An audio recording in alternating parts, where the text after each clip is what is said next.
आत्ताच एक बातमी समोर येत आहे. इंद्रायणी नदीची पातळी वाढल्याने पूर परिस्थिती निर्माण झाली आहे.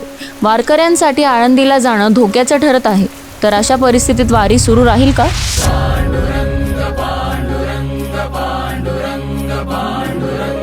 पुराचं सावट होतं आळंदीमध्ये, तरी वारकरी त्या पुराला न जुमानता आज वारीत सामील झालाय. हेच पांडुरंगाचं ताकद आहे, माऊलींची ताकद आहे. डोळ्यातून चंद्रभागा आता आटायाची नाही.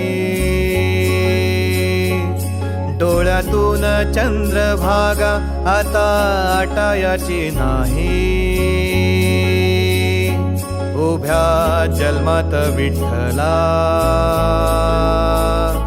वारी चुकायाची नाही. वारी चुकायाची नाही. महाराष्ट्र शासनाने सांगितलं आळंदीत कुणी यायचं नाही. पुलावून पाणी जात होतं, चारही पूल बंद होते. पण ज्या दिवशी प्रस्थान होतो त्या दिवशी चंद्रभागा अगदी कोरडी इंद्रायणी नदी कोरडी ठणठणीत राहिली. ही माऊलींची कृपा आहे. हा दृष्टांत आहे आमचा. रामकृष्ण हरी माऊली. रामकृष्ण हरी माऊली. रामकृष्ण हरी. वारकरी लोक इतक्या संख्येने जमलेले आहेत की त्यांना कशाची तमा नाही.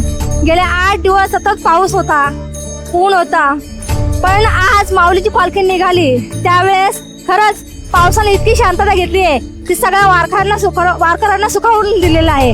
त्यांची वाटचाल खूप सोयीस्कर केलेली आहे. प्रत्येकाचं पाऊल आनंदाने पुढे पडत आहे.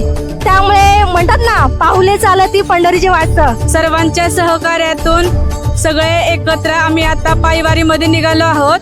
सर्वांचे खूप खूप धन्यवाद. आज सॅटर्डे संडे आहे. आम्ही वेळात वेळ काढून मुलांची शाळा, शिक्षण, सॅटर्डे संडे आणि परत मंडेला जॉईन होणार. आम्ही दिवे घाटात चढत आहोत. त्यामुळे खूप तुम्ही पण या सहभाग व्हा. देवाने नेहमी अशीच वारी करून घेत हवी हीच शुभेच्छा. एकदा ज्या माणसाने वारी केली तो वारकरी जन्मभर म्हणून राहतो.